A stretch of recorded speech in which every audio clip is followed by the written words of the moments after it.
Thanks, Mala. Good afternoon to everyone. It's really great to see everyone here today for this really important culmination of what has been for 3 to 4 years of work on this.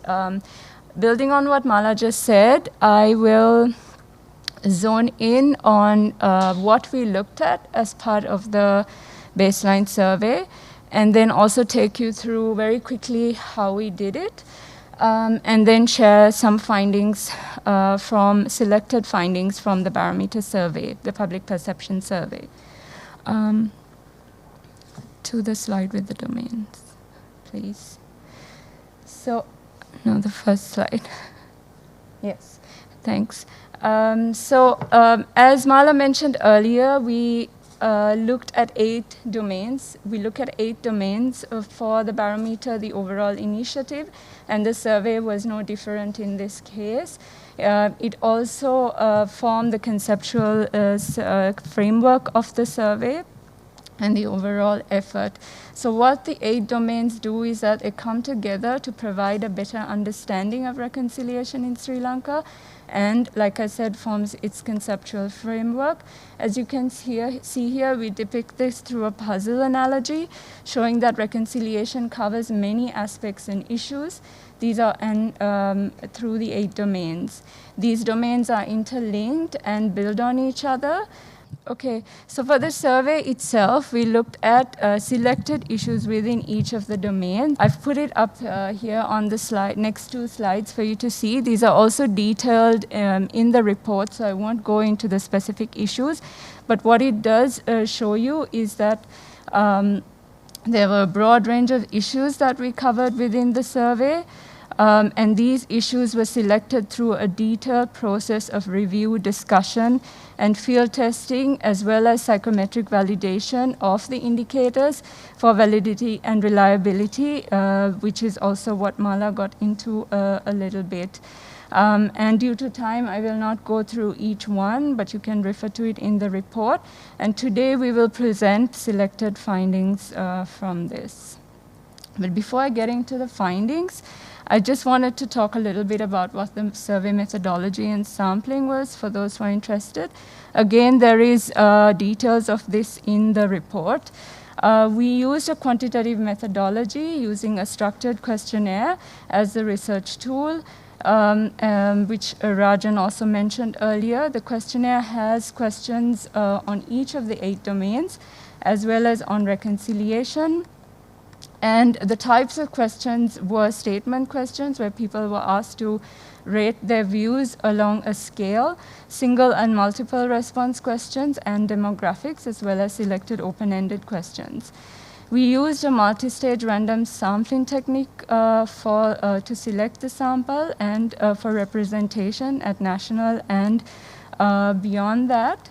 And what this sampling technique helps us do is that it divides the population into strata and selects it according to different characteristics within these strata.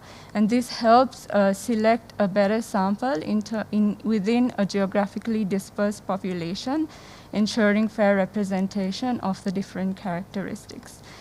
The findings will be presented along both in terms of frequencies as well as composite scores and composite analysis. Next, please. So I'll get into, that was the boring part. I'll get into the exciting part around the findings. I'll present findings for reconciliation first. So one of the questions we asked people was, what comes to mind when you think of reconciliation? And here we present national level figures, and people largely reflected and raised unity and achieving a united Sri Lanka as coming to mind when they think of reconciliation. They also feel reconciliation is something good for Sri Lanka, something that's positive.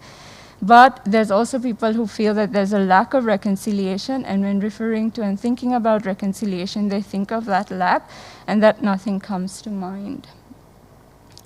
Next, we moved on to asking people about progress and demand for reconciliation. We looked at progress towards reconciliation, both in terms of whether people felt that progress had been made, and also whether people felt there were improvements in identity group relationships over time since the end of the war. And then this is a composite scale that we present, and here at the national level, Sri Lankans are of a neutral view of progress towards reconciliation. We see this similar views across ethnic and religious groups as well, and many people chose not to answer this question, which also shows us a certain level of uncertainty when it comes to being able to assess whether progress has been made. However, when we asked them about the demand for reconciliation, which was measured along desirability and necessity, the demand is high, with there being strong agreement at all levels across all disaggregations for the demand for reconciliation. Then we asked what were the biggest barriers to reconciliation, and here what comes out is the lack of political will or commitment. Largest barrier is identified as the largest barrier to reconciliation. They also identified nationalism, divisive politics, religious and ethnic discrimination, and but also there were people who felt that there were no barriers to reconciliation. Then we move on to the domains, and we present selected findings from the domain related to dealing with the past. Here again, drawing on barriers to dealing with the past. And for people, people's views are similar in relation to identifying barriers, where the largest percentage of people at a national level describe political concerns, influence, and interference politically as the main barrier to dealing with the past. Some people also mentioned the lack of political will, but again, there were people who felt that there were no barriers to dealing with the past. Other barriers included racism, the lack of information, foreign and NGO influences as well, but to a lesser degree. Then within the Justice for All, next slide please. Within the Justice for All domain, we also chose to present the barriers here, and there again, political will, unstable economy, corruption come up as key barriers. There are also some people who feel that there are no barriers, and certain others who refer to other options when it comes to barriers for justice for all. Moving on to the domain on identity and belonging, where we asked and present findings around the importance of creating a Sri Lankan identity. You see the first bar is the national figure, and then you get the average scores for the provincial level. And nationally, there's strong agreement about the importance of creating a national Sri Lankan identity. There are some provincial variations, as you can see, and also, but within ethnic groups, again, very little variation, where importance is recognized, the importance of creating a Sri Lankan identity. Then within the same domain, looking at the main basis for discrimination, here, the largest percentage of Sri Lankans view economic status as the main basis for discrimination in the country today. You also see poverty at a lower level, so socioeconomic factors being identified as key barriers to the main basis for discrimination. Also, identity-based discrimination continues to be identified, as we all know. So identity-based discrimination is the next aspect when it comes to the main basis for discrimination. Discrimination on the basis of ethnicity, religion, as well as language. Then the last domain that I will present along is on trust, interpersonal, social, and political trust.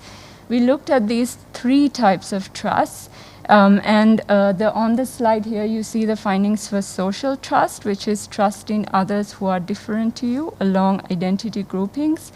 And we can see that nationally there is a moderate level of distrust of people belonging to social groups, with an overall mean score there of less than 5. And amongst Sri Lankans of different ethnic groups as well, social trust is relatively lower, largely amongst, as you can see, amongst the majority. Again, here for this question and these findings, there was a significant amount of people who didn't answer the question. Then the last slide is around political trust, which refers to trust in institutions. And we looked at the trust people felt in relation to national government, police, and the courts in terms of developing this composite. And overall, moderate political trust can be seen through the findings, and also amongst ethnic groups. At the provincial level, there's less trust in the northern and eastern provinces, and in comparison to other provinces.